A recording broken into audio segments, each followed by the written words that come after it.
Vincent Ouattara donc, nous arrive du Burkina, où il est enseignant, écrivain, et il va intervenir ce soir sur le thème Burkina Faso, réussite économique, stabilité politique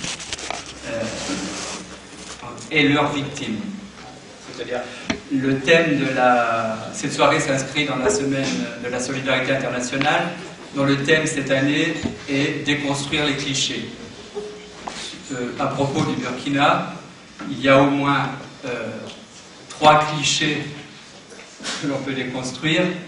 C'est celui justement de la stabilité politique, d'un régime qui a une réputation à l'extérieur d'être un régime plutôt où les choses se passent plutôt bien, plutôt démocratique, où il n'y a pas de guerre civile, etc.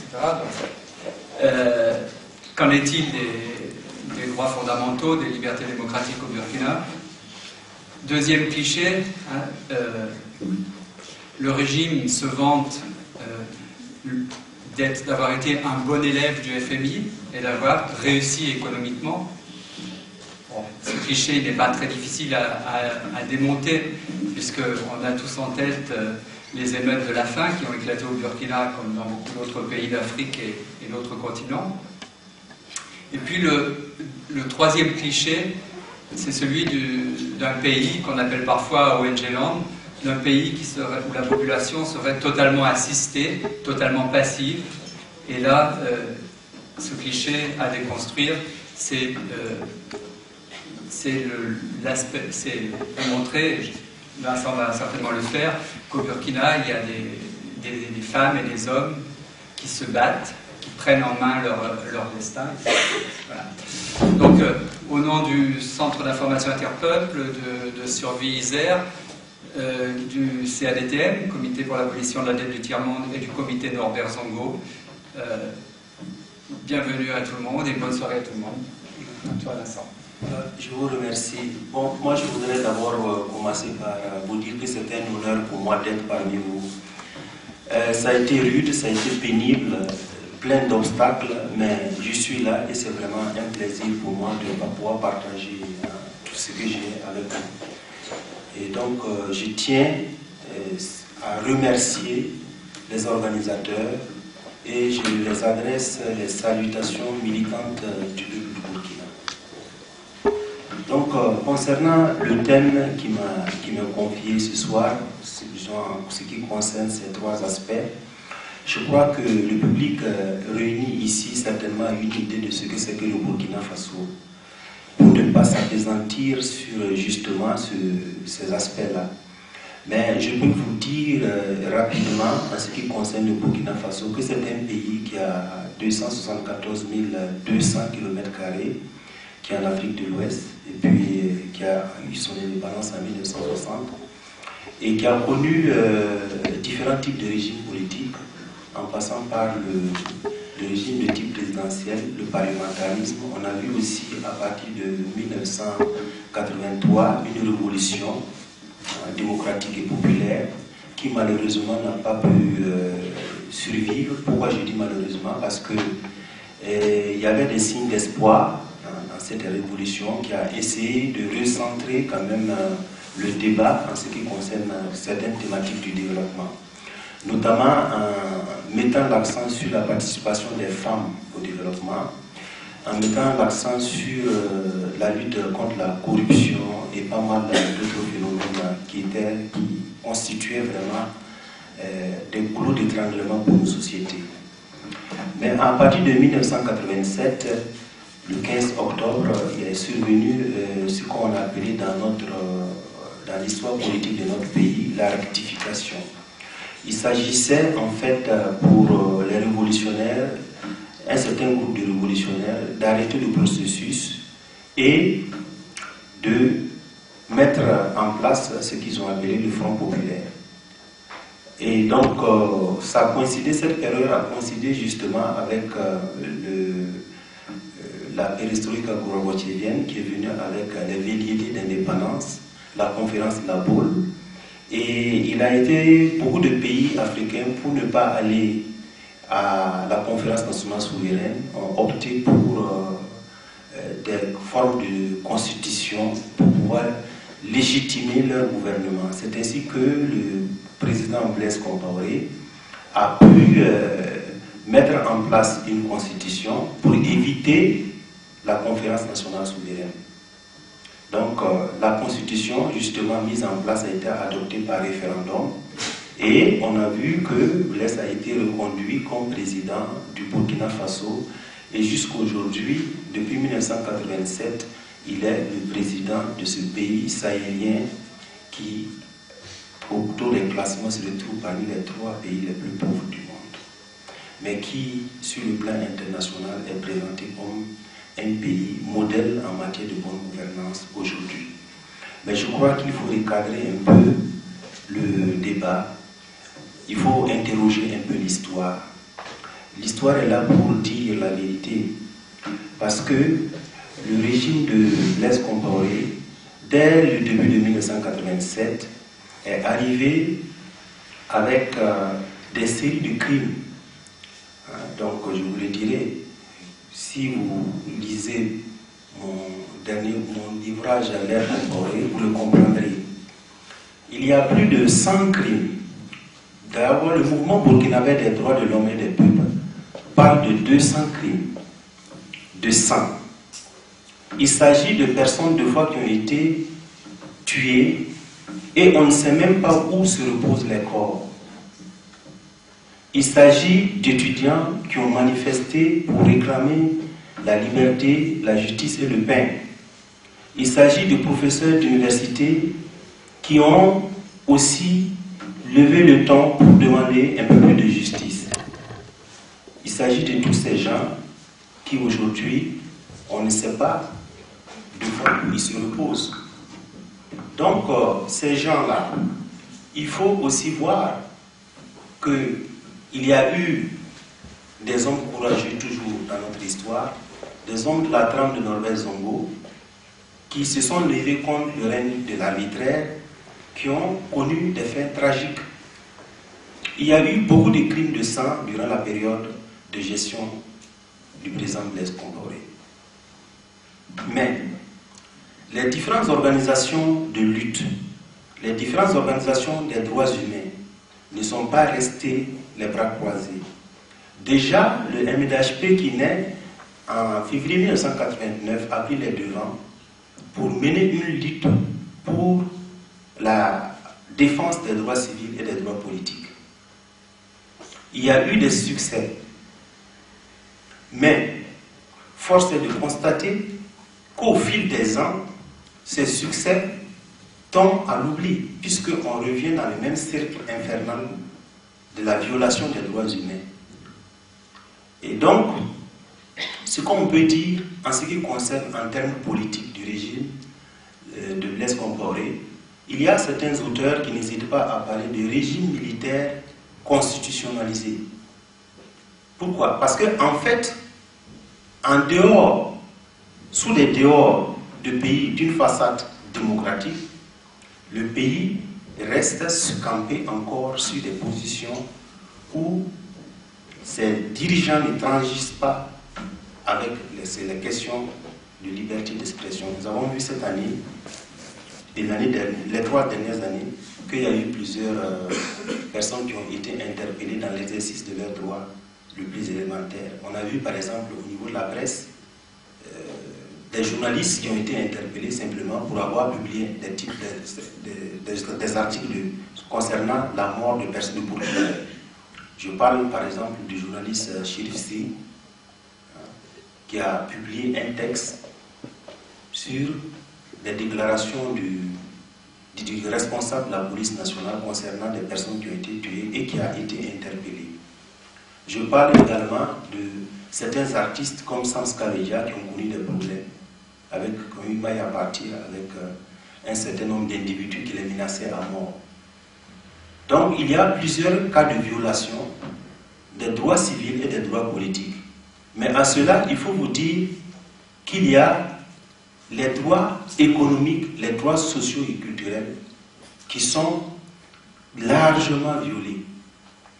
Pourquoi on le dit? Parce que ça, en fait, ça n'a pas été une préoccupation majeure dans la lutte, parce que on s'est dit que lutter pour le droit de la personne était très importante dans un contexte où les crimes humains étaient vraiment fréquents, légion. Mais aujourd'hui, on parle de plus en plus, après le 4e congrès du mouvement burkinabé des droits de l'homme, de la défense des droits civils, des droits sociaux, culturels et des droits économiques. Pourquoi parlons-nous de défense des droits économiques? Si on fait rétrospective dans l'histoire, vous allez voir qu'au début des années 90, le Burkina Faso s'est engagé dans un processus de libéralisation de l'économie. Et le mot d'ordre était une redéfinition de l'État dans la vie économique.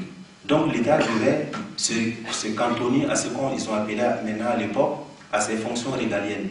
C'est-à-dire l'État devait s'occuper de la santé, de l'éducation, des infrastructures, etc. Mais là où il y a le paradoxe, c'est que l'État doit s'occuper de la santé, mais la santé est payante. L'État doit s'occuper des infrastructures. Il y a des routes qui sont mal construites. Je vais parler de la route, par exemple, de Bobo-Ouaga qui a eu vraiment beaucoup de... C'est un grand financement de l'Union européenne qui a été détourné. Et on a vu le président qui n'a pas hésité à dire qu'il y a de par le monde plusieurs ponts qui tombent chaque jour, plusieurs routes qui se détériorent chaque jour, et donc ce n'est pas le Burkina qui va en faire une exception. Donc c'est pour vous dire comment c'est inscrit pour les autorités comme un fait normal. Donc, si on s'en tient là, c'est pour vous dire que lorsque l'État dit qu'il se réfère à ses fonctions régaliennes, ces mêmes fonctions régaliennes ne sont pas respectées. Donc, on laisse la sphère économique jouer en faisant des victimes. On a lancé le processus de privatisation, et le processus de privatisation a fait beaucoup de cas malheureux. C'est-à-dire que les retombées sur le plan social sont dramatiques. Beaucoup de travailleurs ont été rejetés dans la rue. Et aujourd'hui, par exemple, quand on prend le cas de l'usine de Faso Fani, c'est-à-dire c'est une usine textile, selon une enquête qui a été menée, parmi les survivants, il ne reste que 20. Et moi, j'étais à Cotonou il y a à peine 2 mois. J'ai appris qu'il y a un travailleur qui s'est pendu. Donc, c'est pour dire comment c'est dramatique de voir des situations comme ça, où des gens désespérés, victimes d'un système de bradage des richesses nationales, et ils doivent maintenant payer les frais. Donc, il y a plusieurs entreprises qui ont été privatisées. Je ne vais pas énumérer toutes ces entreprises-là, mais la lecture qu'on peut faire, c'est qu'on voit avec le processus de privatisation l'émergence de ce que j'allais appeler les cercles de pouvoir. C'est quoi les cercles de pouvoir? Le premier cercle de pouvoir, ce sont les multinationales.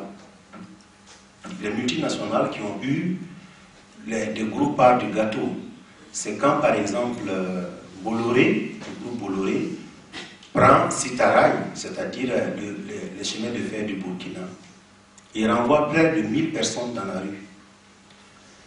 Je parle de multinationales quand je parle du groupe Castel, qui a pris les brasseries. Je parle de multinationales quand il faut évoquer, par exemple, la Sosico et Sopal.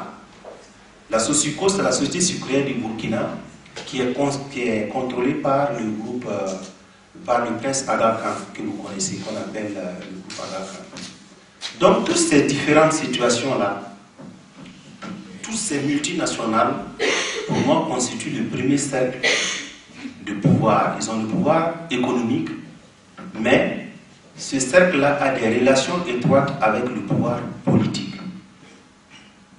Il y a enfin le deuxième cercle de pouvoir qui sont les hommes d'affaires burkinabés, qui ont pris le veston on les appelle les opérateurs économiques, et qui ont pris certaines entreprises du Burkina, avec des fois ou sans la complicité de certaines multinationales.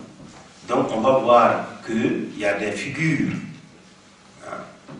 du Burkina, donc d'affaires économiques, qui vont aussi s'accaparer de certaines entreprises qui existent et en partenariat avec l'oligarchie financière internationale. Et le dernier cercle du pouvoir, ce sont les travailleurs qui ne constituent pas et qui n'ont pas de lien en tant que tel avec le pouvoir politique, si ce n'est que des réclamations, des revendications. Mais dans certains cas, il y en a qui ont réussi à tirer quelques petits avantages, mais qui sont vraiment minimes. C'est quand la privatisation de Air Burkina, les travailleurs réussissent à arracher 5% en ce qui concerne les actions. Donc, voilà comment un peu, dans le partage des richesses nationales, les travailleurs se retrouvent avec une part vraiment infime du gâteau, avec des retombées sur le plan social dramatiques. Donc, cela dit, tous les cercles de pouvoir, par exemple le cercle de pouvoir du premier plan, qui est l'oligarchie financière internationale, et la bourgeoisie comprendra, c'est-à-dire les opérateurs économiques du pays qui ont pu aussi s'arracher une bonne partie du gâteau, doivent, pour avoir leur survie, entretenir le régime politique. Donc, et tout cela au détriment d'une large majorité de la population qui en paye les frais.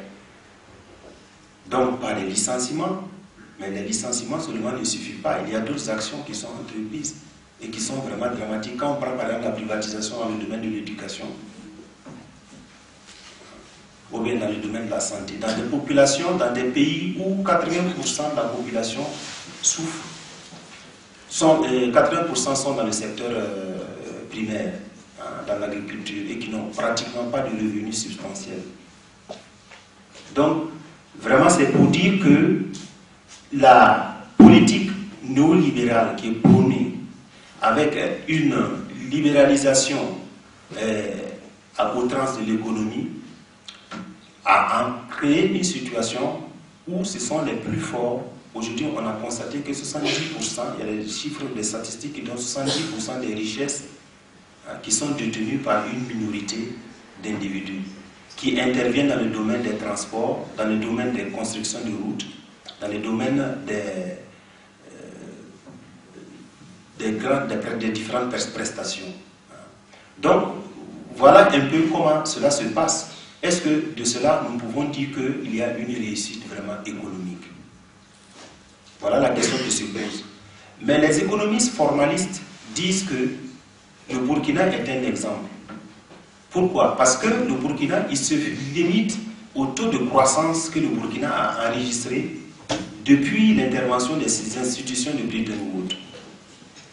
Mais le taux de croissance qui est parti de 3 jusqu'à 6% de fois, est-ce que cela est un indicateur réel pour dire qu'une économie se porte bien?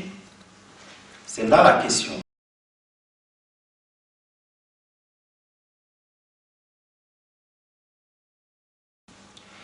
Et dans le même revers, il faut vous dire qu'en 1994, il y a une enquête prioritaire qui a été réalisée et qui montre un taux de pauvreté de 44, un peu plus de 44%. En 1998, soit 4 ans plus tard, le taux de croissance est passé à plus de 45%. En 2003, le taux de pauvreté encore est passé maintenant, cette fois-ci, à plus de 46%. Donc, pendant qu'on parle de croissance en termes exponentiels, on voit aussi qu'on parle de taux de pauvreté en termes exponentiels. Et je crois que les émeutes contre la faim illustrent bien l'échec d'un système ou bien la réussite d'un système qui profite à des hommes bien donnés et non pas à une large majorité de la population.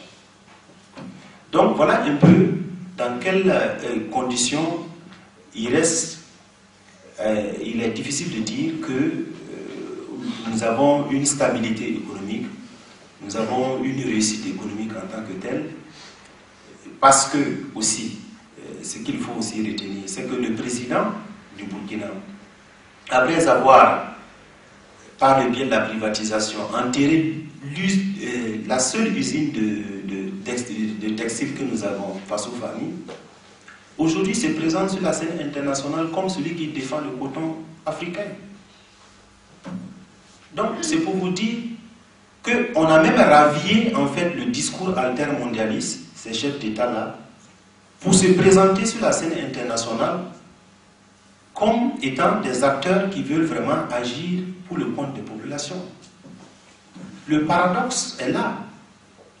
Un pays qui est le premier producteur de coton, qui a une seule usine, qui enterre cette usine, qui renvoie des ouvriers à la rue, plus d'une centaine, si j'ai bon mémoire, c'est près de 130 et quelques, et après qui va défendre le coton. Vous voyez, donc, c'est pour dire que souvent, il y a même un tâtonnement. On ne sait pas dans quelle sphère on agit exactement. Nous avons vu également comment l'État continue à s'endetter dans le chemin de la privatisation. On a privatisé récemment l'Onatel, c'est la compagnie des télécommunications. Maroc Télécom a versé 144 milliards. Alors, c'est suffisant pour l'État, et tant pis pour le reste. Mais derrière Maroc Télécom, il y a le groupe Vivendi français, qui a 40% des actions de Maroc Télécom.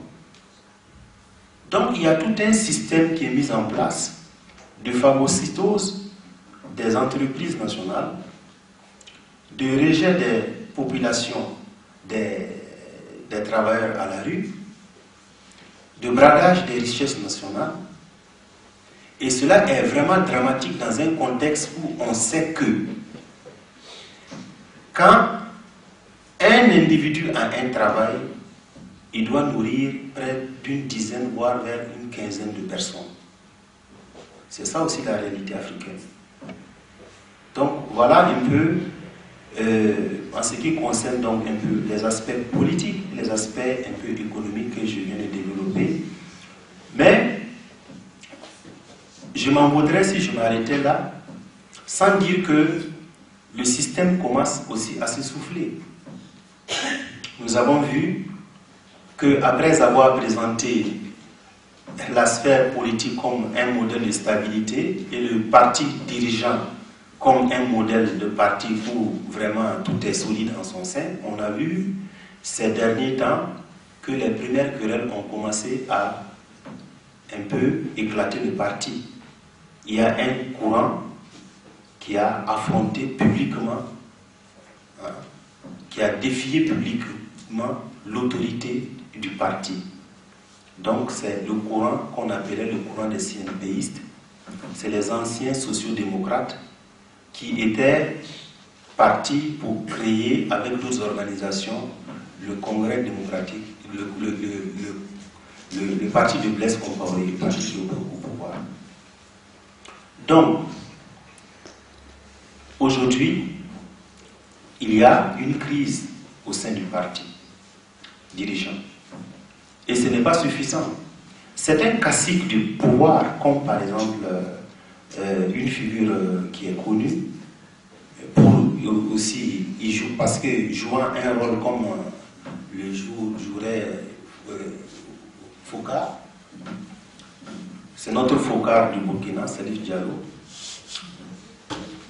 Donc, ce dernier a été purement et simplement remercié un jour de fête pascale du pouvoir.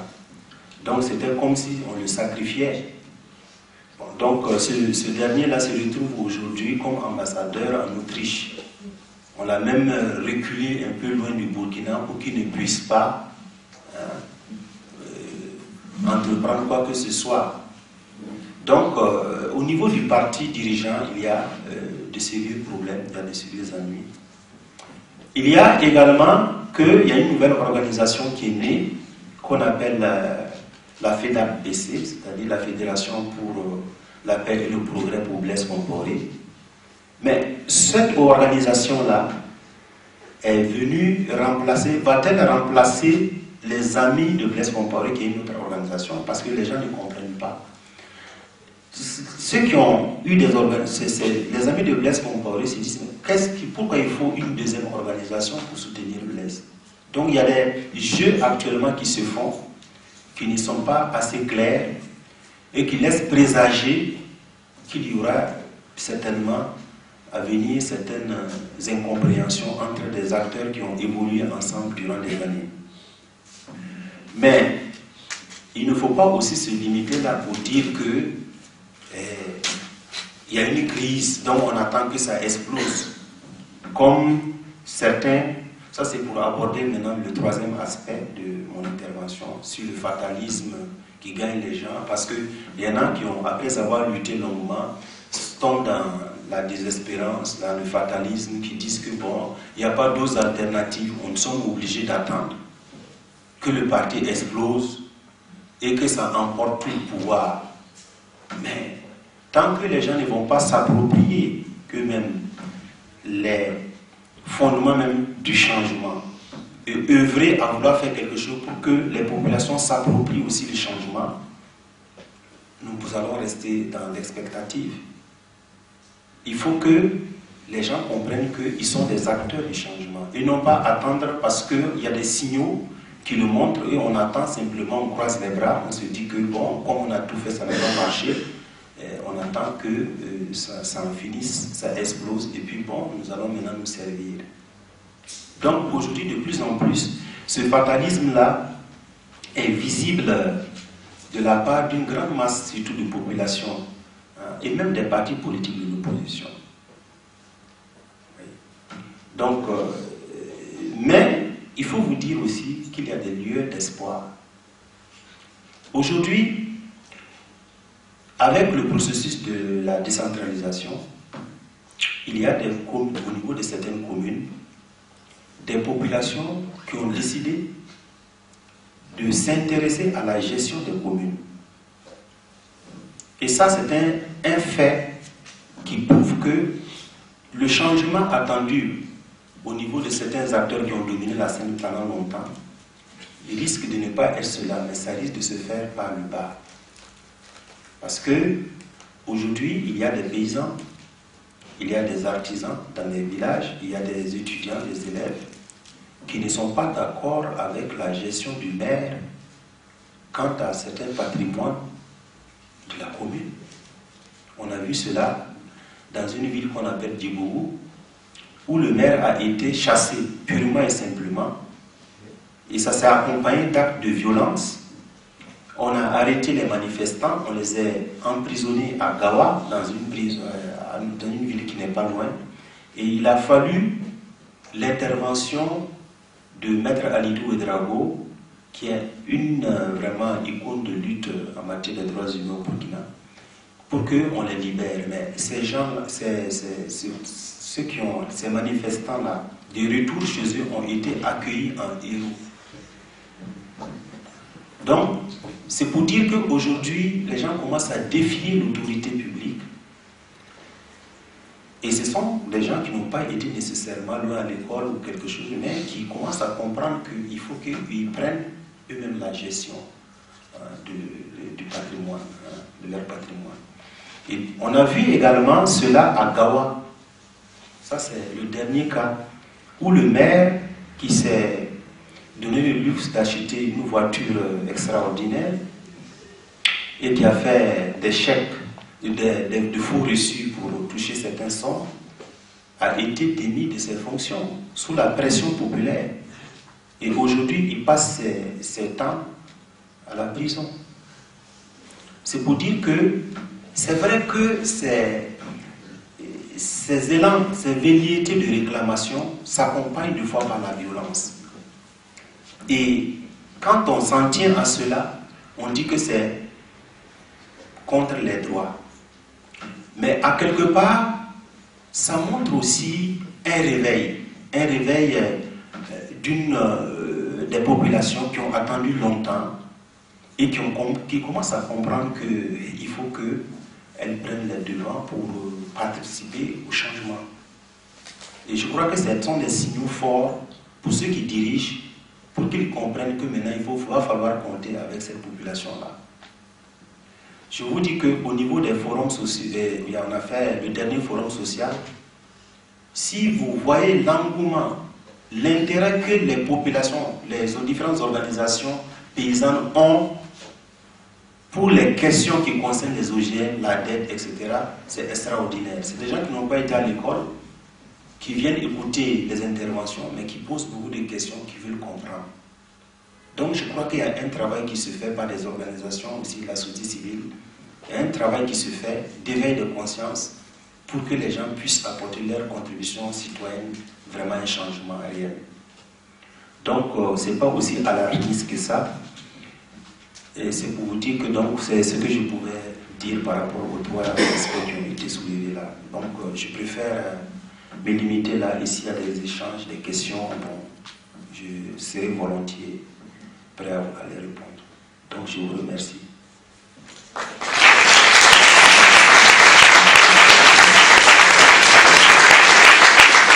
J'ai à mon actif 6 ouvrages.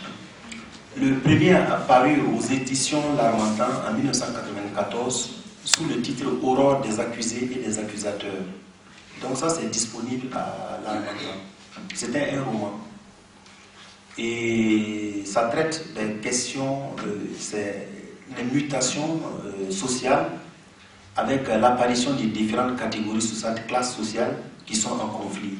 Donc on voit le personnage qui est un héros, c'est un paysan qui lutte pour sauver ses récoltes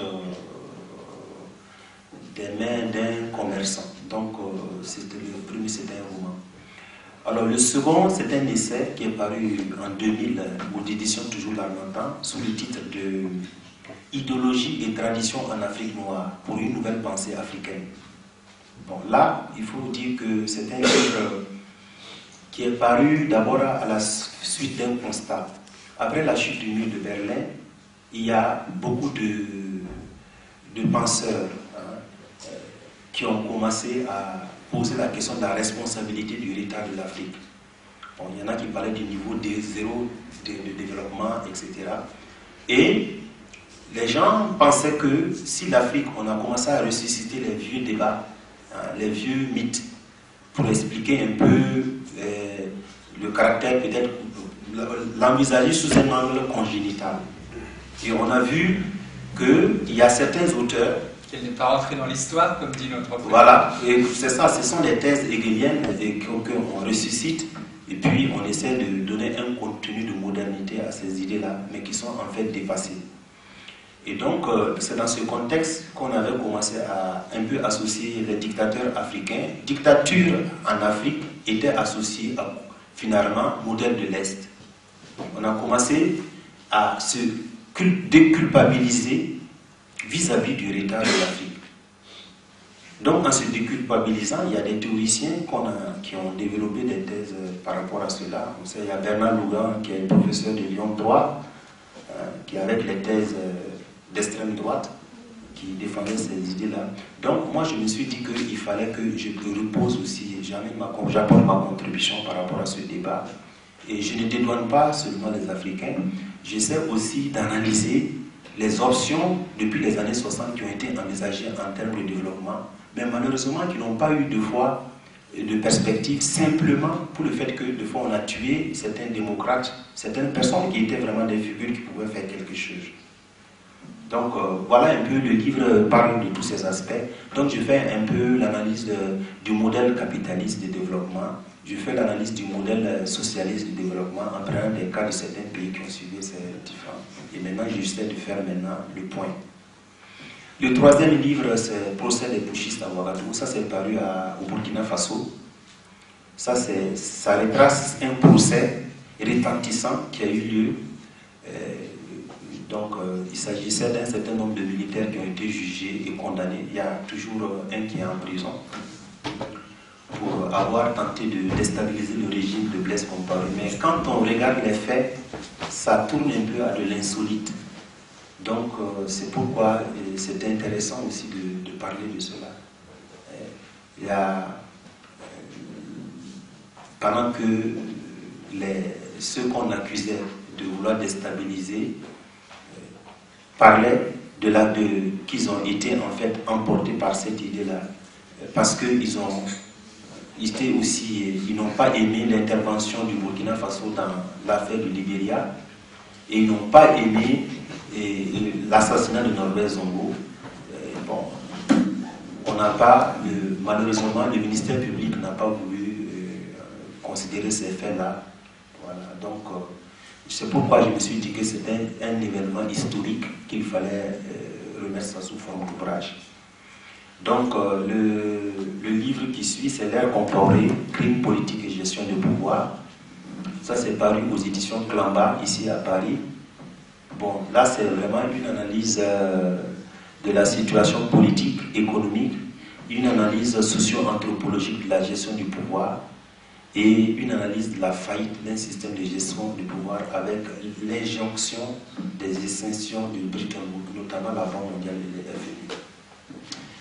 Et donc, le dernier qui vient de paraître à cette rentrée littéraire, c'est au Canada. Je reviens avec un roman, donc j'oscille entre essai et roman. C'est un roman intitulé La vie en rouge. En fait, c'est une initiative qui m'est venue quand j'ai voulu reconstituer la vie sexuelle des femmes africaines. Je voulais qu'elles parlent de leur vie sexuelle parce qu'il m'a semblé que nos féministes parlent beaucoup de leurs droits, mais n'abordent pas ces aspects-là où il y a véritablement un problème. Mais j'ai constaté que beaucoup ne voulaient pas s'exprimer sur ces sujets-là. J'ai fait une année et je n'ai eu que 5 récits. Bon, alors il m'est venu maintenant l'idée de traiter ça sous forme de fiction. Donc il s'agit d'une femme qui parle de sa vie sexuelle, principalement, en allant de sa vie d'excisée, comment elle a été excisée, et elle appelle l'excision son premier sang de femme. Bon. Après, elle va voir son deuxième sang de femme. Donc en fait, il y a toute une philosophie autour du sang de la femme jusqu'à son 4e sang de femme. Et donc elle raconte sa vie et tous les problèmes qu'elle a dans cette société qui ne lui permet pas de s'épanouir pleinement. Mais c'est une femme forte. J'ai voulu qu'elle soit forte parce que pour cette lutte-là, il faut que même les femmes soient fortes. Donc voilà, voilà les ouvrages que j'ai publiés qui sont disponibles.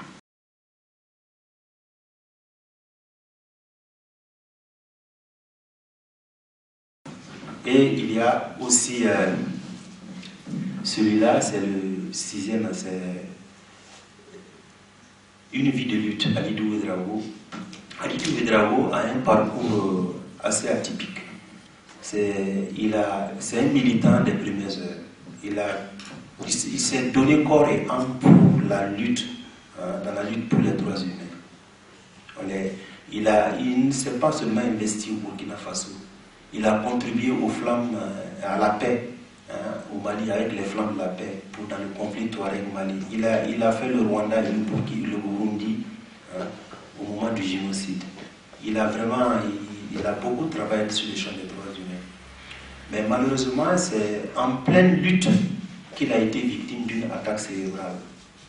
Et aujourd'hui, il est souffrant. Et je me suis dit qu'il faut rendre hommage à ces hommes-là. Parce que si on les laisse tomber dans l'oubli, on ne laisse rien à la génération qui vient. Et on n'encourage même pas les autres à s'investir dans le champ des droits humains. Donc c'est pour ça que j'ai écrit ce ouvrage. Donc voilà un peu pour situer par rapport à ma production littéraire. Est-ce que tu peux... Dans votre pays, les livres, ils circulent, on peut les acheter dans votre pays? Il y a les livres sont dans les livres circulent. En fait, quand j'ai publié l'ère comparée, j'ai eu des problèmes au départ, ce livre-là. Lorsque je suis allé pour prendre mon courrier, j'ai été soumis à interrogation, bon, etc. Bon. Mais finalement, les choses sont rentrées. Après, on avait fait la saisie de l'ouvrage, mais finalement, les choses sont rentrées dans l'ordre 20 jours après. Après 20 jours de saisine, ils m'ont appelé pour me restituer mon dû. Bon, donc, les livres circulent au Burkina. Est-ce que tu peux nous profiter pour nous donner quelques éléments sur l'état de l'émission au Burkina, puisque ça fait aussi partie des libertés démocratiques. En fait, c'est ça. Mais au Burkina, il faut vous dire qu'il y a quelques maisons d'édition, mais ce ne sont pas des maisons d'édition dans le sens que vous, en Europe, vous comprendrez. Ce sont des gens qui ont, c'est quelques individus ou un individu qui a créé sa maison. Ils n'ont pas d'argent pour éditer. Ils n'ont pas de machine pour éditer. Il faut attendre des subventions. En fait, beaucoup d'éditeurs comptaient sur les subventions de l'État. Parce que nous avons ce qu'on appelle la Semaine nationale de la culture. Et pendant la Semaine nationale de la culture, il y a des œuvres qui sont imprimées. Et ces œuvres-là étaient financées.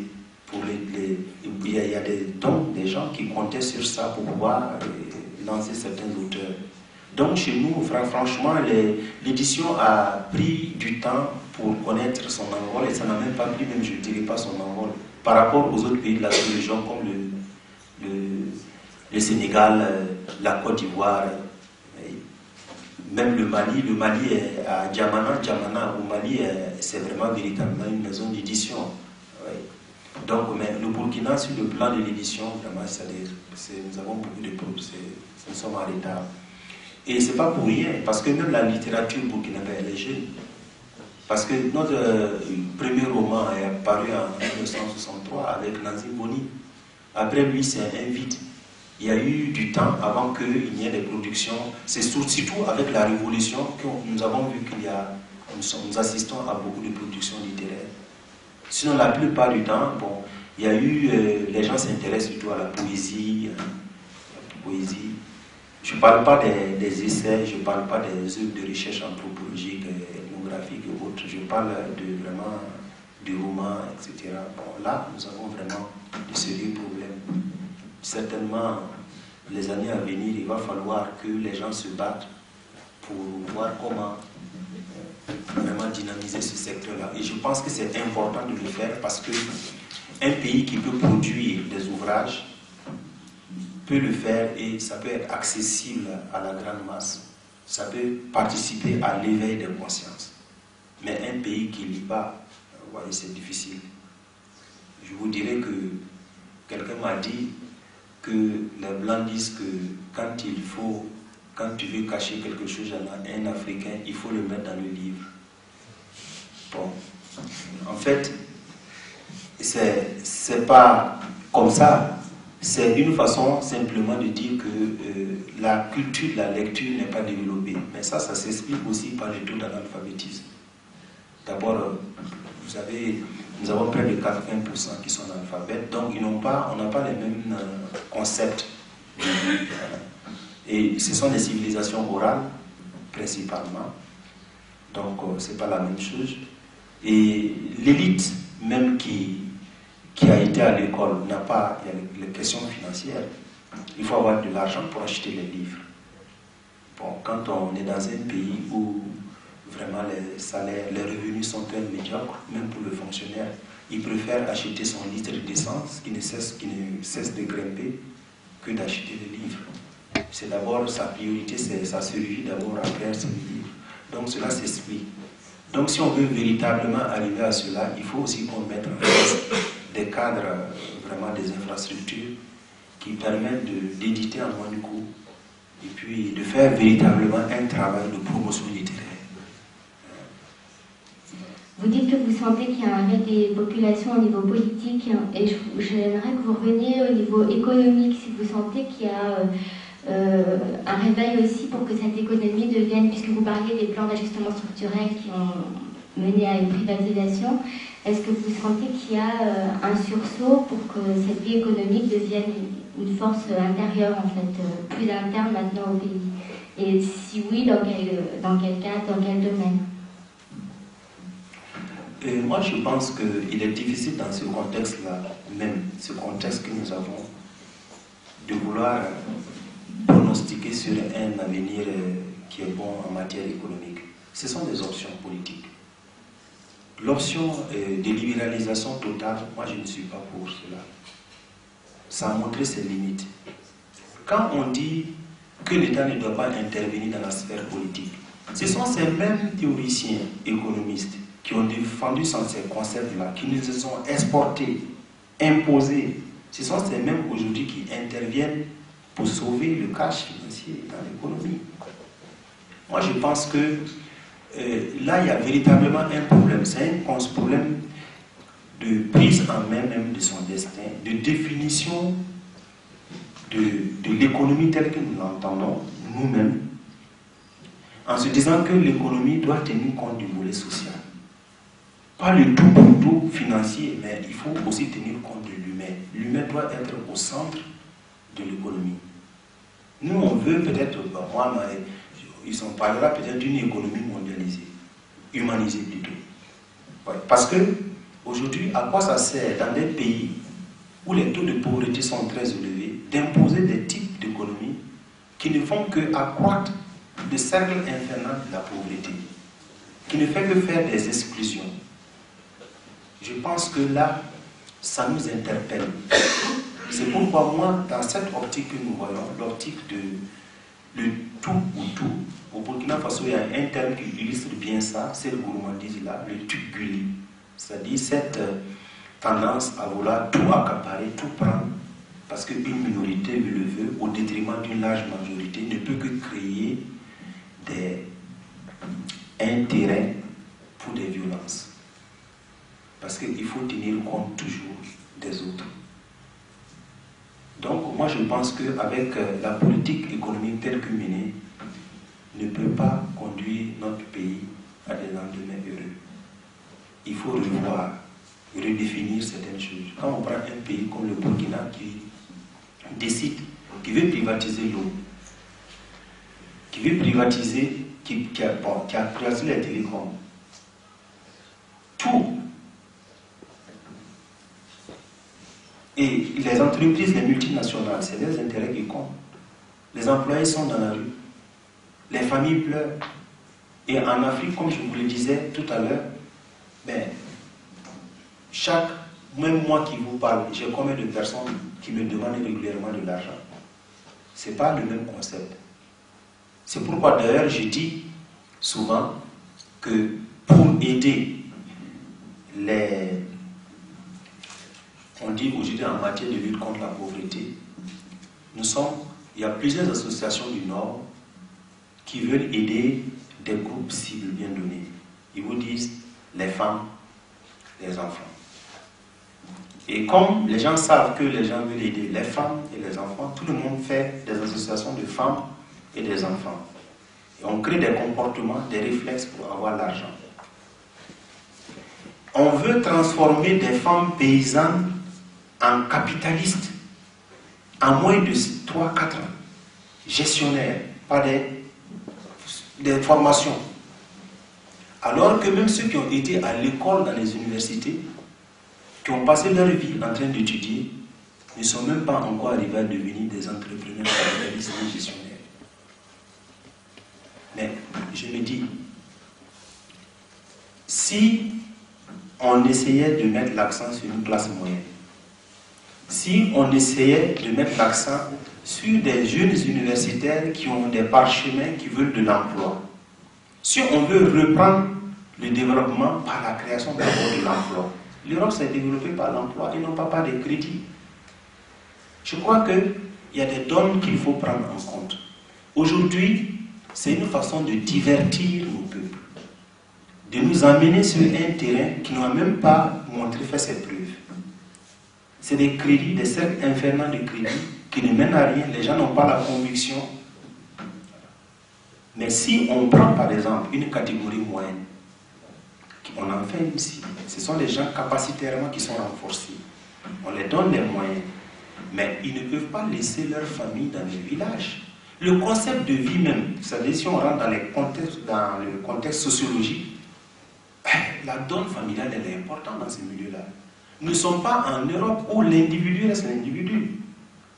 Là-bas, l'individu, le concept de l'individu, c'est pas possible. Ou alors, vous êtes tout de suite pratiquement rejeté par la communauté. Donc, je crois qu'il faut que le développement aussi, c'est-à-dire que l'économie, soit en adéquation avec les réalités socioculturelles. Et non pas, et aussi vraiment l'existant dans son ensemble. Et non pas prendre des modèles qui ont, dans des pays qui ont connu vraiment une histoire très longue en la matière, et on vient, on les met sur un corps africain. En tout cas, l'expérience n'a pas montré que ça n'a pas donné ses fruits.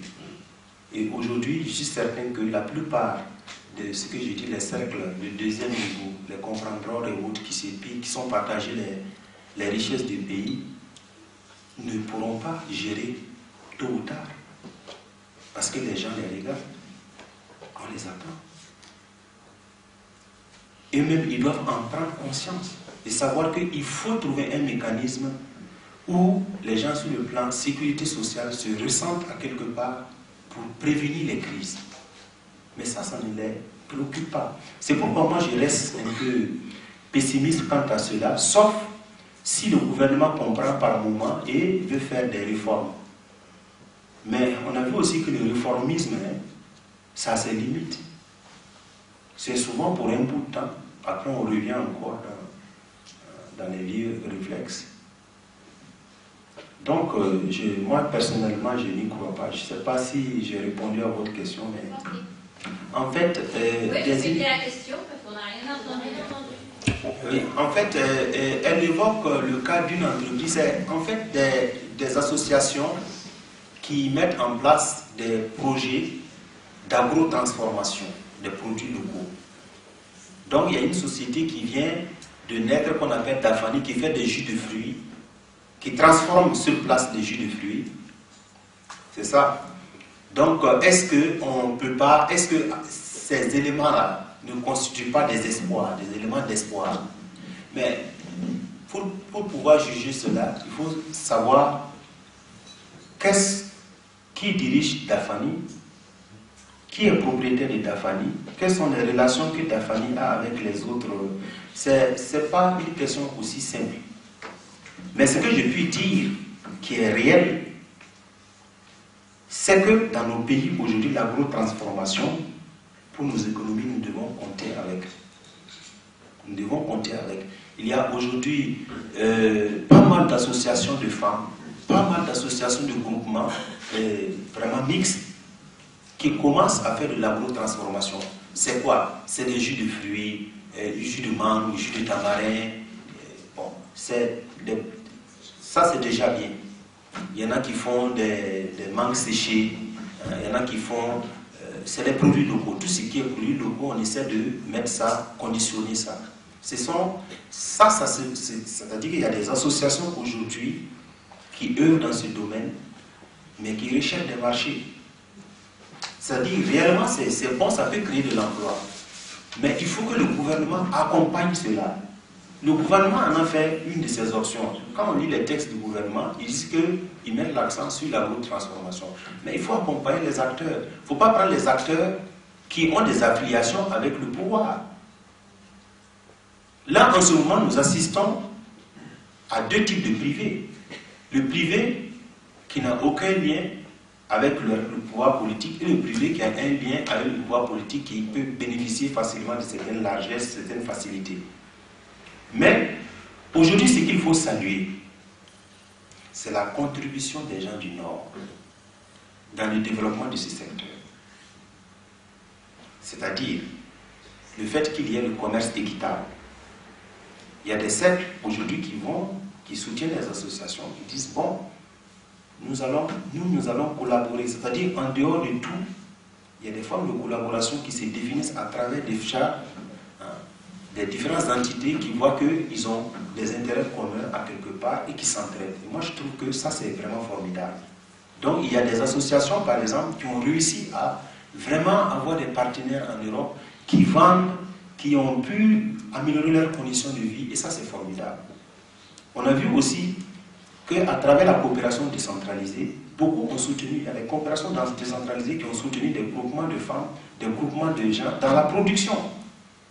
Ça aussi, c'est intéressant, c'est important, parce que ça veut dire qu'on se dit qu'il y a le pouvoir public. Maintenant, les gens développent des relations qui permettent aux gens, des vrais bénéficiaires, d'être réellement bénéficiaires de ce qu'ils produisent et de pouvoir créer encore d'autres richesses pour les autres. Je trouve que ça, c'est intéressant. Mais là où aussi il faut faire vraiment attention, il faut nécessairement que quand on va à ce type de relation, être sûr qu'on responsabilise les acteurs. Il ne faut pas aller, comme encore dans les années 60, développer l'esprit d'assistanat. Là, on ne sort pas de l'ornière. C'est dommage, c'est le fort de certaines associations qui développent toujours l'assistanat, on donne, on facilite tout facilement. Il faut réellement, aujourd'hui, il y a des acteurs qui veulent travailler, il faut les identifier et il faut les aider. Mais les acteurs qui veulent la facilité, là, il faut faire attention. Donc voilà, je ne sais pas si j'ai répondu à votre question. Ça va?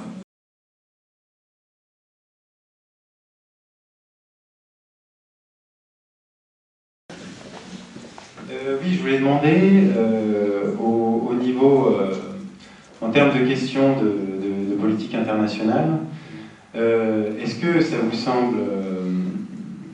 semblerait utopiste ou réaliste, ou est-ce que vous voudriez vous engager dans un projet au niveau international, peut-être que c'est déjà le cas, qui consisterait à faire passer sous un statut de bien commun non seulement l'eau, mais des ressources comme le pétrole, enfin voilà, d'arriver à créer une force mondiale suffisante pour constituer des biens communs au niveau mondial, quoi.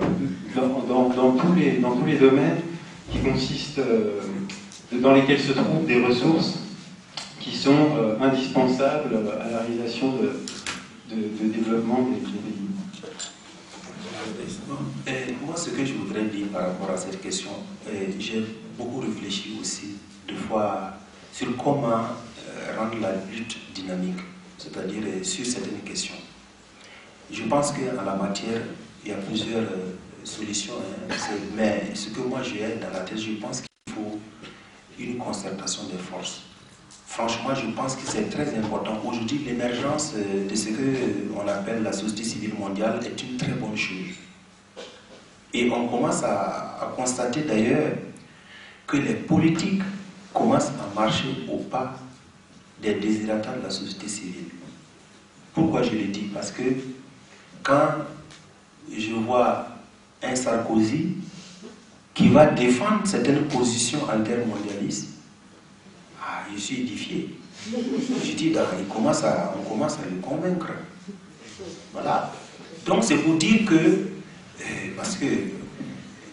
mais là où il y a l'aberration totale, c'est quand je vois des présidents africains qui sont réunis autour du président français et qui lui disent, s'il vous plaît, monsieur le président, allez intercéder auprès du G20 pour que on ne supprime pas l'aide publique au développement, parce qu'il y a la crise.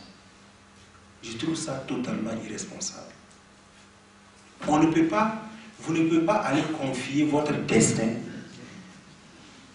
à un président pour aller vous défendre, pour qu'on vous donne l'aide publique au développement. Il faut que vous grandissiez. Donc moi je trouve cela aberrant. Et je pense que c'est le lieu pour tous ceux qui œuvrent justement dans des aspects de lutte, que ce soit contre l'impunité, que ce soit la dette, que ce soit les multinationales, il faut que la lutte se renforce davantage. Il faut qu'il y ait des actions concertées massives. Moi, c'est mon point de vue aussi, au niveau même africain. C'est-à-dire Ce sont des activités qui peuvent prendre en compte toutes les forces possibles, et puis les acteurs, les musiciens. Il faut que les gens s'expriment à travers un grand pan. Moi, je pense que c'est là aussi que les gens vont comprendre que c'est réellement une force et il faut compter avec. Il faut que la lutte se redynamise. Il faut que ça passe à une seconde phase. Voilà. Donc, c'est ce que je voulais dire par rapport à cette question.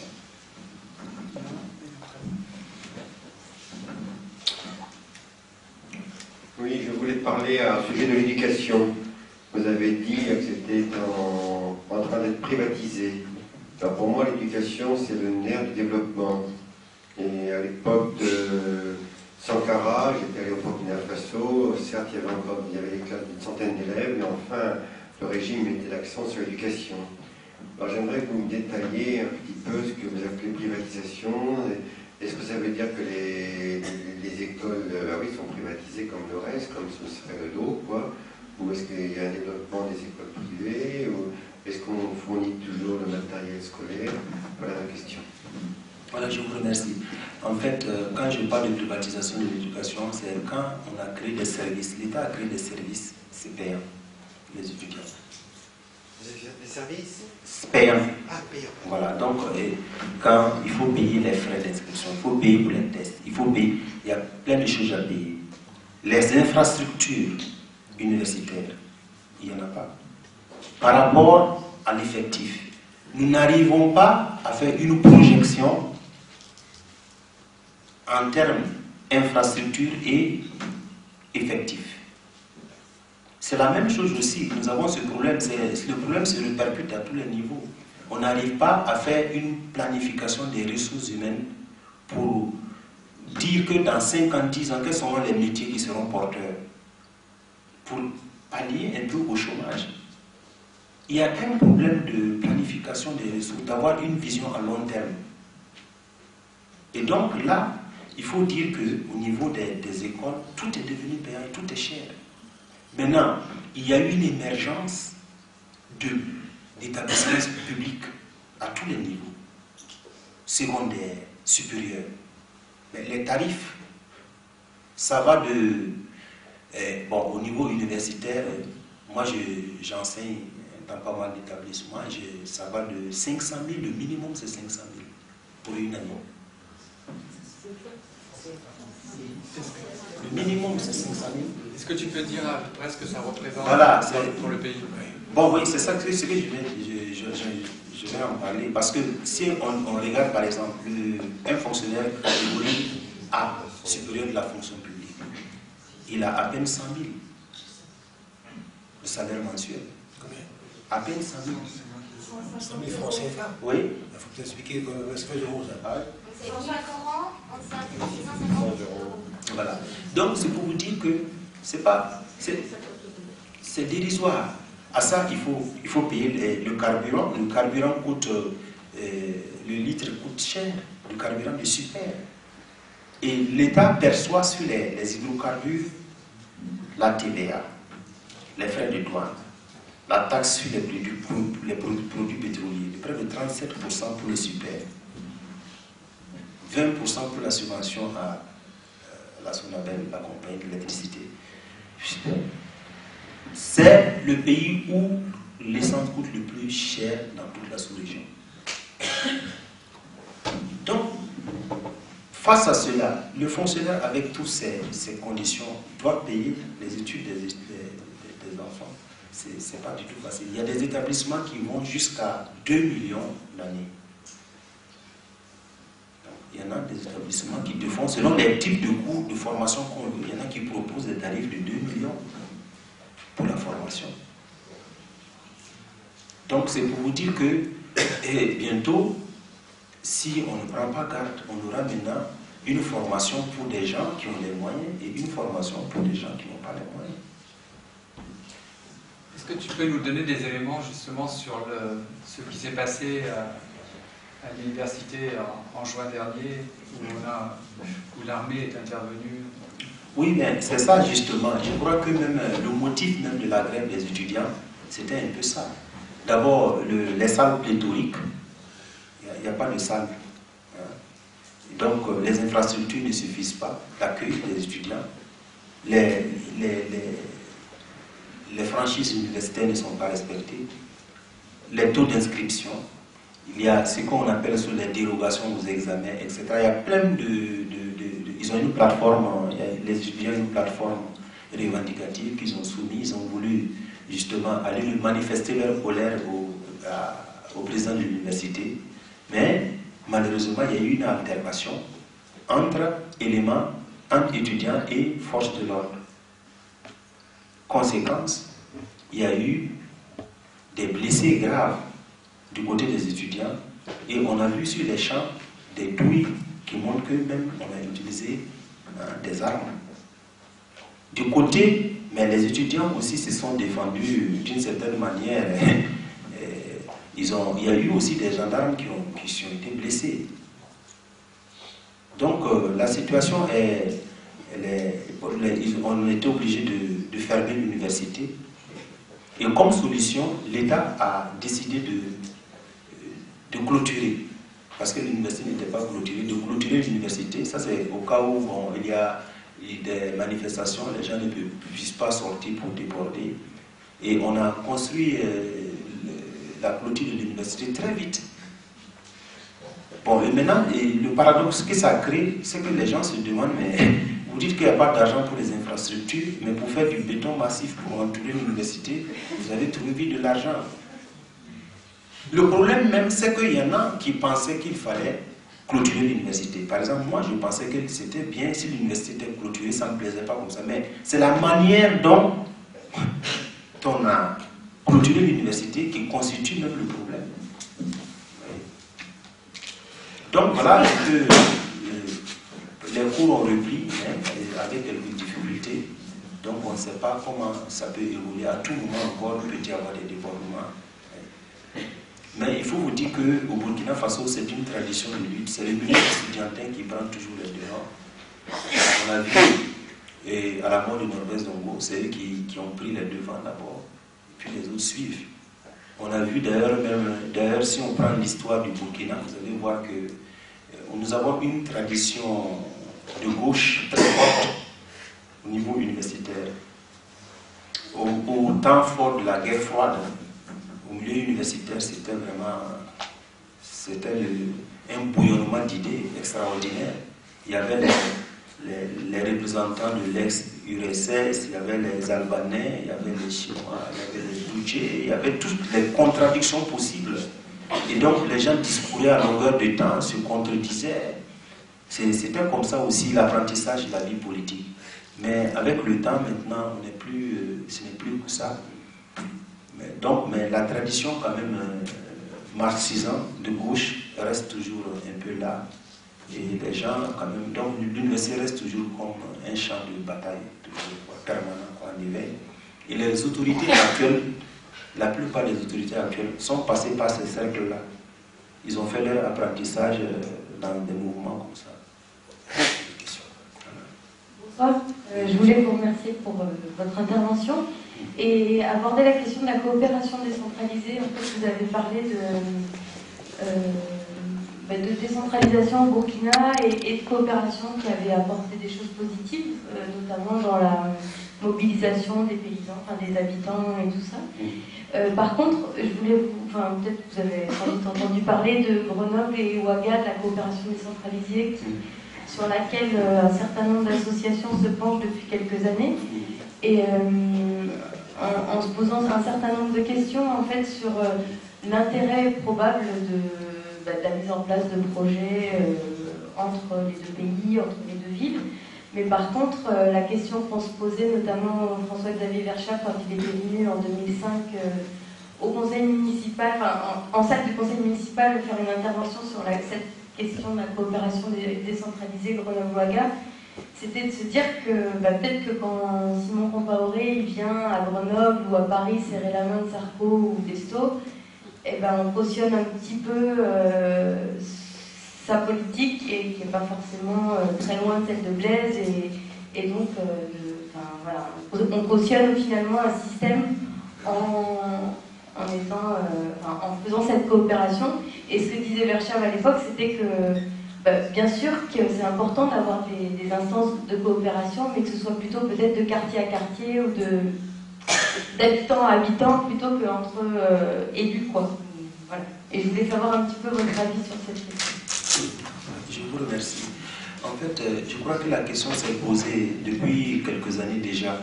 Parce que c'est quand plusieurs associations du Nord ont pendant longtemps soutenu les pouvoirs publics et ils se sont rendus compte, après bilan, que les bénéficiaires ont souvent été écartés.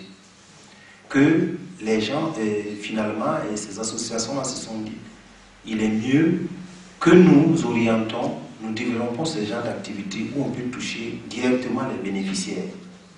Ce sont des options qui ne sont pas venues comme ça. Je crois que ça partit d'un état de fait, quoi.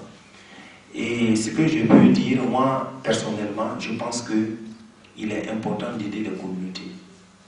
Il faut identifier les communautés qui sont battantes, les associations qui veulent faire quelque chose, et les appuyer. En ce moment, en termes d'emploi, on peut créer des valeurs. On donne du pain à quelqu'un qui peut le partager avec les autres. On donne du pain à quelqu'un qui peut faire marcher l'activité économique par des dépenses, par des achats, etc. Donc on contribue au développement. Oui.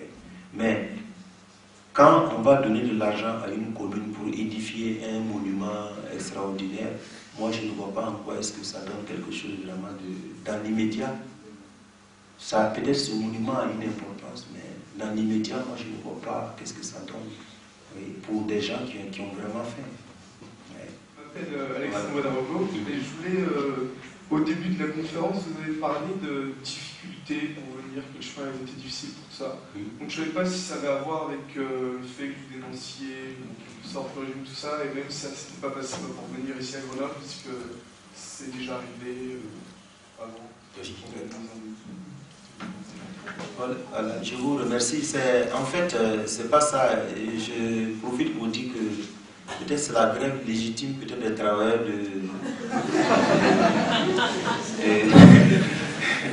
de Air France qui n'ont pas voulu que je sois là. Voilà, donc voilà, il a fallu attendre à l'aéroport, ça va depuis 17h, heure du Burkina, nous étions là-bas, il faut attendre, et on a dû reporter le vol. Et c'était vraiment très difficile parce qu'il y en a, la veille, il y en a qui n'ont même pas n'ont pas pu prendre leur avion. Sinon, au niveau des autorités, je n'ai eu aucun problème. Voilà. Ça a tardé beaucoup, c'est tout, sinon il n'y a pas eu de... Dans votre intervention, des éléments qui me permettent d'être fier d'être un Africain, au même titre que vous. Vous avez parlé de l'éveil populaire. Vous avez parlé de la circulation de vos ouvrages. À propos de l'éveil populaire, je souhaiterais savoir quel est le taux de cet éveil par rapport à la population globale. Et si vous êtes optimiste. Quant à la circulation de vos ouvrages, ça m'interpelle dans un système qui souhaite rester au pouvoir à jamais. C'est presque la présidence à vie, ce n'est pas propre au Burkina, c'est partout pareil, dans toute l'Afrique. Et bien, dans cette circulation, ce qui m'interpelle, je ne sais pas si le système qui est en place, il est intelligent ou il est rusé.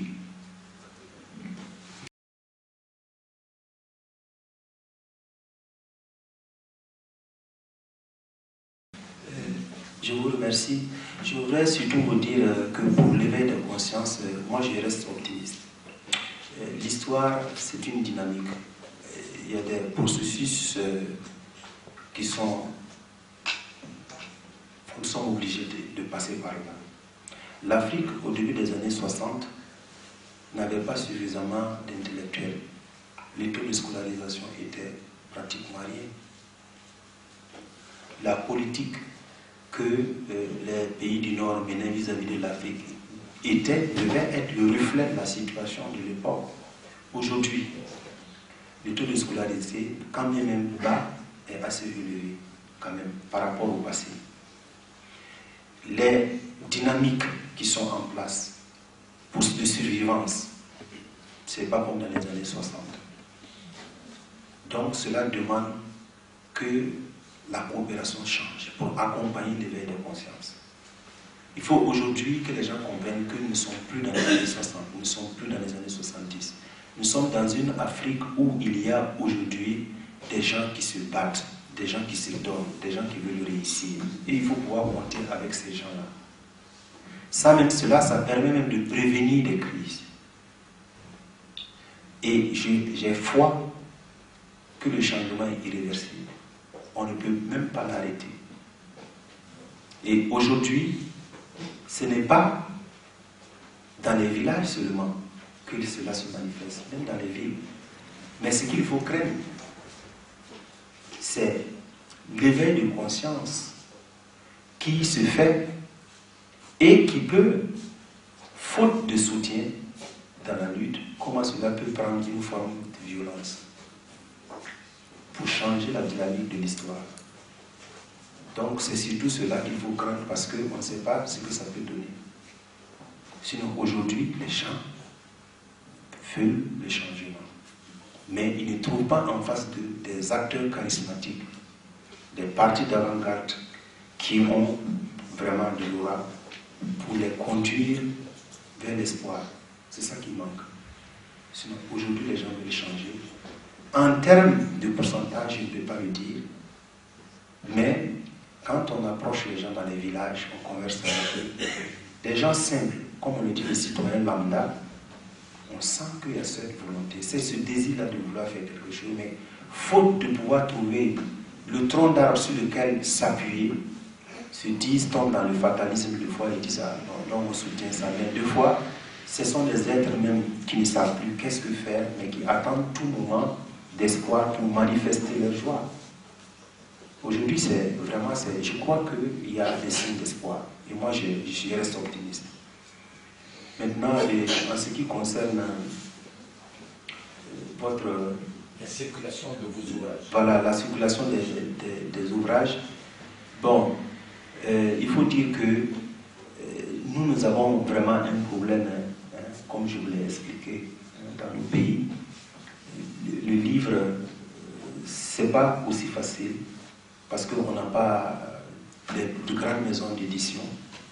Bon, on n'a pas des agents littéraires, il y a toute une institution qu'il faut pour gérer les livres, nous n'avons pas. Et nous avons aussi souvent cette crainte d'aborder certains sujets. Il y a tout ça. Donc, il n'y a pas beaucoup de choses qui manquent pour donner au livre tout son sens, tout son pouvoir, en tant qu'un vecteur d'éveil vraiment de conscience. Je crois que ça, s'il y a des appuis dans ce sens-là, c'est vraiment bien, dans le cadre de la coopération, qu'on dit décentralisée aussi. Donc, ma question, c'est de savoir le fait que le système, le régime, permet cette circulation. Est-ce que c'est de l'intelligence ou de la ruse? En fait, votre question est bien posée. Je crois que même, c'est clair. Aujourd'hui, le pouvoir n'a pas un intérêt de voir une presse bâillonnée, de voir un livre censuré, et le pouvoir n'a pas intérêt. Si le pouvoir veut afficher à ses partenaires son veston de pays de démocratie, de pays de respect des droits humains, de pays qui sert de résolution des conflits dans la sous-région, il serait aberrant qu'on ne permette pas dans ce pays-là à la presse de s'exprimer. Il sera aberrant dans ce pays-là qu'on ne permette pas à des artistes ou à des écrivains de s'exprimer. Donc, ils n'ont pas le choix, ils sont obligés de marcher parce que piégés par la politique qu'ils ont mise en place. Mais il faut que les gens aussi se disent, ceux qui sont dans l'autre camp qui mènent la lutte, qu'ils ont en face d'eux des acteurs qui sont intelligents. Il faut faire une lecture de la situation toujours et savoir qu'est-ce qu'il faut faire en conséquence. Donc, moi, c'est ce que je peux vous dire. Moi, je voulais compléter j'ai une question posée après, mais compléter l'intervention sur la coopération décentralisée. Pour nous, elle avait beaucoup posé problème parce qu'elle a été mise en place à un moment où le Burkina était un peu la plaque tournante des armes avec la guerre au Libéria. Et Simon Compaoré n'est quand même pas n'importe qui par rapport à Blaise, puisqu'il était, je crois, président ou vice-président du parti en place. Donc c'était clairement de la part du PS en plus qui avait tout à fait cette position. Donc à Grenoble, on avait un maire socialiste, un soutien à Simon Compaoré, en plus peu avant des élections municipales. Alors il y a aussi un quartier qui a l'air d'avoir des liens, mais on n'arrive pas du tout, nous, avec une analyse politique qu'on essaye ensuite d'aller voir dans le détail des réalisations, mais qu'on a beaucoup de peine à échanger avec les quartiers qui continuent à faire, on sent plutôt genre bonnes œuvres, mais on ne sait pas trop quoi, puisqu'on n'arrive pas à échanger et c'est très dommage. Ma question était sur quelle est la situation dans le pays en général, mais surtout dans le sud du pays, maintenant, après les événements de Côte d'Ivoire. Est-ce qu'il y a eu de gros changements C'est-à-dire les événements, le conflit ivoirien. Bon, on ne peut pas dire qu'il y a eu dans le sud du pays. Vous parlez des événements, du conflit ivoirien. Oui. Donc le conflit ivoirien, il n'y a pas eu au sud. Non, bon, pour le moment, il y avait eu ceux qui sont venus, qu'on a appelé les rapatriés de Côte d'Ivoire, qui ont dû, pour les installer dans... Mais le problème, c'est que les rapatriés de Côte d'Ivoire ont eu aussi pas mal de problèmes pour s'installer dans certaines régions. Parce qu'il fallait trouver des terres pour les installer, les terres, ça peut être des champs de certains paysans, c'est pas aussi simple que ça. Mais il faut reconnaître que cette communauté-là s'est beaucoup battue. À Ouaga, par exemple, je connais des associations de rapatriés de Côte d'Ivoire qui ont pu monter des micro-projets et qui s'en sortent assez bien. Ouais.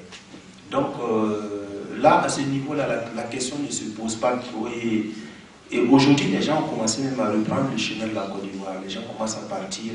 Moi, récemment, j'ai même ma mère qui est partie récemment en Côte d'Ivoire pour rendre visite à des parents et puis qui est revenue. Donc,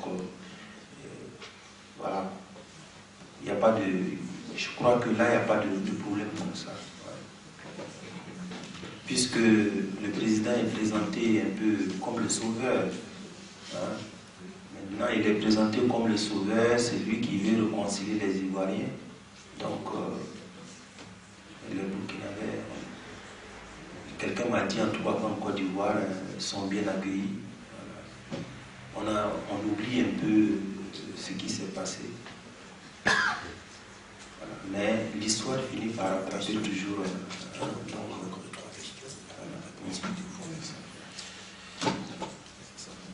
On va encore deux ou trois questions et après on prendra un peu de temps pour discuter de façon plus informelle autour des tables, pour voir les livres, pour vous faire, si vous le souhaitez, vous faire dédicacer quelques ouvrages.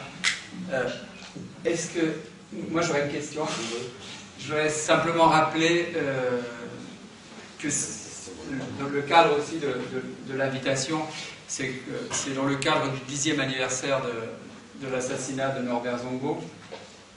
Et lorsque Blaise Compaoré, enfin, le clan où c'est proche du pouvoir, a fait assassiner Norbert Zongo pour ses voilà. Norbert Zongo était un journaliste d'investigation, directeur d'un hebdomadaire qui s'appelait L'Indépendant.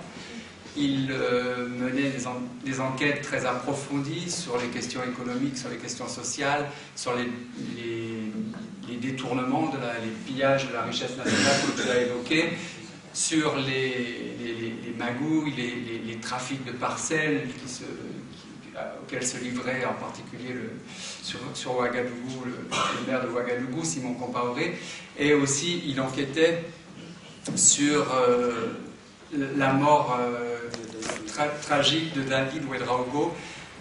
David Ouédraogo était le chauffeur de François Compaoré, le frère de Blaise Compaoré, celui qu'on appelle, je crois, le petit président, l'homme d'éminence grise. Et pour des sombres affaires, il accusait son chauffeur d'avoir volé, et le chauffeur a été torturé à mort, son corps a disparu et n'a jamais été retrouvé. Il y a eu un fort mouvement de protestation à ce moment-là contre l'impunité, et Norbert Zongo et son journal L'Indépendant étaient au centre d'une pétition en particulier qui demandait que François Compaoré, fut-il frère du président, devait passer devant la justice comme toute personne responsable d'un crime. C'était l'enquête de trop, celle qui a valu à Norbert Zongo d'être sauvagement assassiné, puisque sa voiture et lui-même et tous les passagers, les 4 passagers de la voiture, ont été sauvagement tués et ensuite brûlés pour qu'il n'y ait pas de traces. Quand le pouvoir a fait ça, c'était dans un contexte aussi à l'époque de forte mobilisation sociale. Il y avait beaucoup de grèves dans tous les secteurs parce que c'était les premiers effets des privatisations. Il y avait beaucoup de grèves, il y avait eu quelques temps avant des grèves à la santé, il y avait des grèves de mineurs,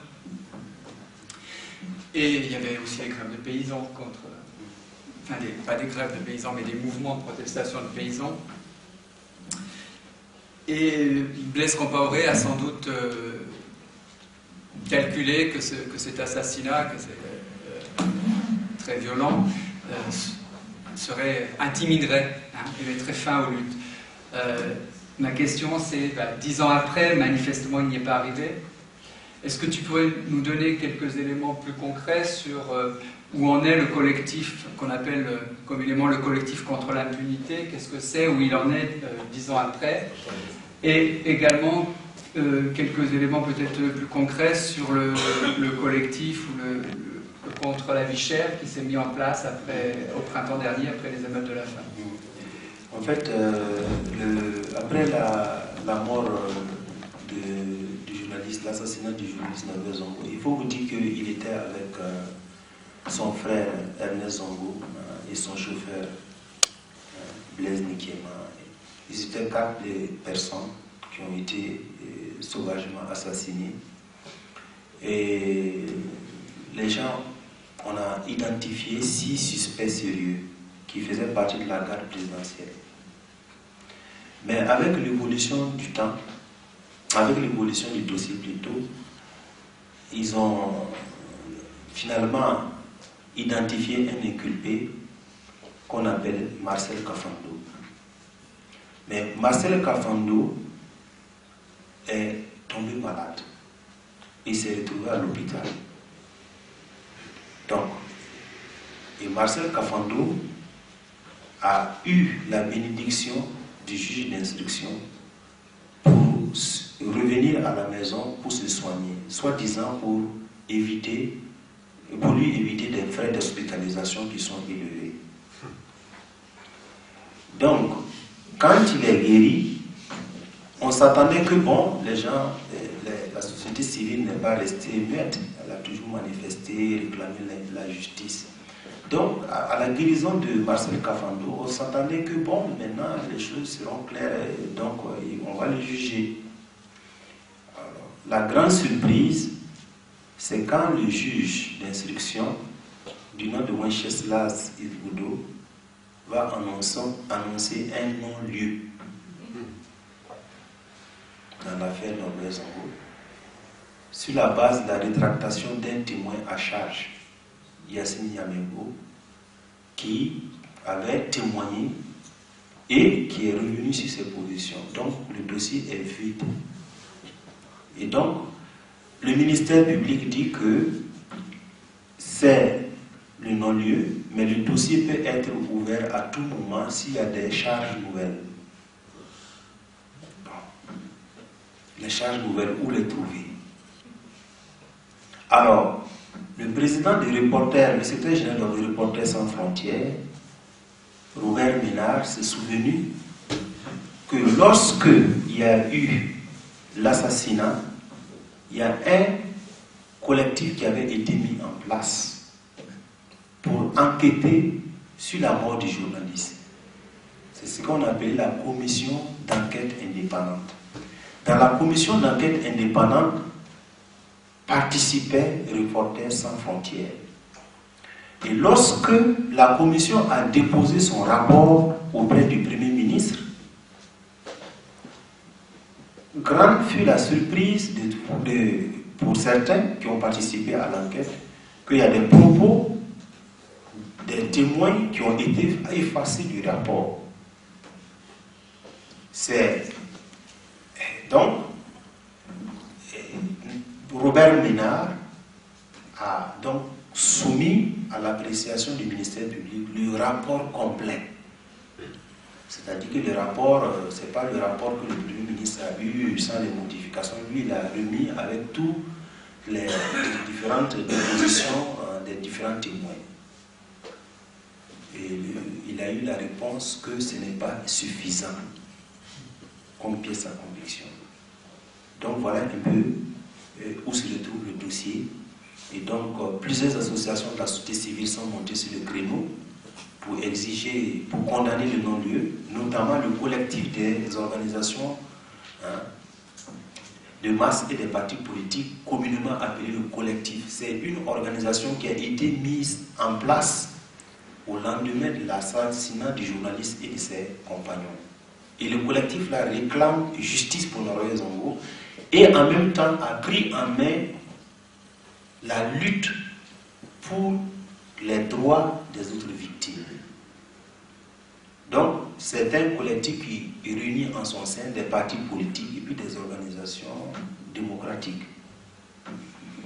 Et donc, ce collectif-là est revenu sur la scène et je crois que pour les 10 ans de Norbert Zongo, il est prévu peut-être un certain nombre de manifestations que le collectif compte faire. Mais avant, le centre de presse Norbert Zongo, parce qu'il faut vous dire que quand Norbert Zongo a été assassiné, avec certaines bonnes volontés, on a pu créer un centre de presse. C'est un centre de presse, je vous le dis, qui porte des fruits. Parce que c'est un lieu de retrouvailles, c'est un lieu où il y a une bibliothèque un peu pour les conférences publiques. Vraiment, c'est un centre où plusieurs activités se mènent, même des activités qui ne concernent même pas la mort du journaliste en tant que tel. Mais les gens viennent là pour louer les salles, pour échanger, c'est déjà bien. Et là, au niveau du centre, il y a une pétition actuellement qui est en ligne. C'est en ligne, c'est sur Internet.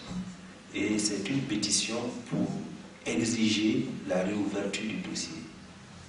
Donc voilà un peu pour dire à quel niveau se situe un peu le dossier.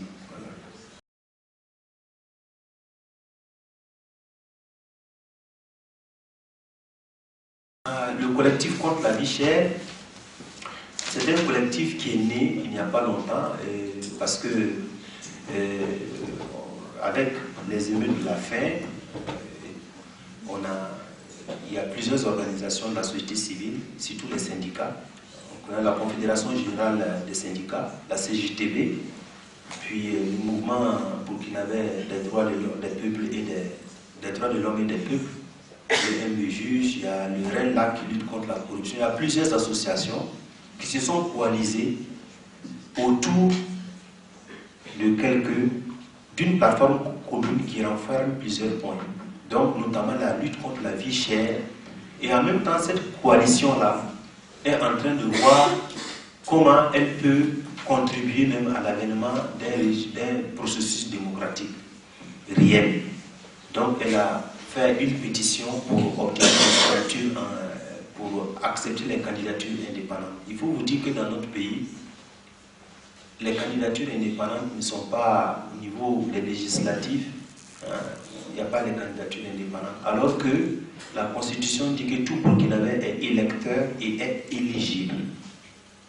Donc, ces associations-là constatent que c'est une violation de la loi fondamentale et même des textes internationaux et réclament qu'il y ait des candidatures indépendantes. Donc, on a fait une pétition, j'ai obtenu les signatures pour maintenant, il reste à les introduire à l'Assemblée nationale. Mais l'autorité demande que les signatures là soient paraphées par une autorité compétente. Donc, il faut revenir à la case départ. Donc, il y a ça, cette question qui préoccupe cette coalition. L'autre question qui préoccupe la coalition aussi, c'est comment se passent les élections. Bon, ils veulent limiter un peu les moyens qu'on met dans la coalition qui sont disproportionnés pour les candidats. Par exemple, aux dernières élections présidentielles, le président, selon les chiffres qu'il a donnés, il a mis plus de 900 millions pour sa campagne. Bon. Et les autres partis n'avaient que 7, 8, 10 millions. Vous voyez, donc la comparaison est nette. Donc ça s'explique s'il sort avec 80% et le candidat qui le suit sort avec 4, quelque chose %. Bon, on ne dit pas que l'argent fait les élections, mais ça contribue. Donc, il faut essayer de voir comment équilibrer ces situations. Et il faut voir aussi comment faire pour ne pas utiliser les moyens d'État pour faire sa promotion pendant les élections. Parce que nos autorités, qu'est-ce qu'ils ont l'habitude de faire? Quand il y a avant les élections, toujours ils sont en train d'inaugurer des bâtiments, inaugurer des salles de classe, inaugurer quelque chose. Ça donne l'impression aux paysans que, en fait, c'est eux qui travaillent et que les autres ne font rien. On utilise les moyens de l'État pour faire la campagne. Et donc, cette coalition lutte aussi pour mettre un peu de l'ordre dans tous ces mécanismes. Donc, je crois que c'est comme aussi en ce qui concerne les quotas. La coalition veut qu'on ramène de 5 millions, parce que chaque parti doit déposer une caution avant les élections, et la caution c'est de 5 millions. Alors donc, la coalition est en train de lutter pour qu'on ramène ça à 10 millions. Pourquoi? Parce qu'il y a beaucoup de partis qui se sont créés, et donc ça rend la vie politique difficile.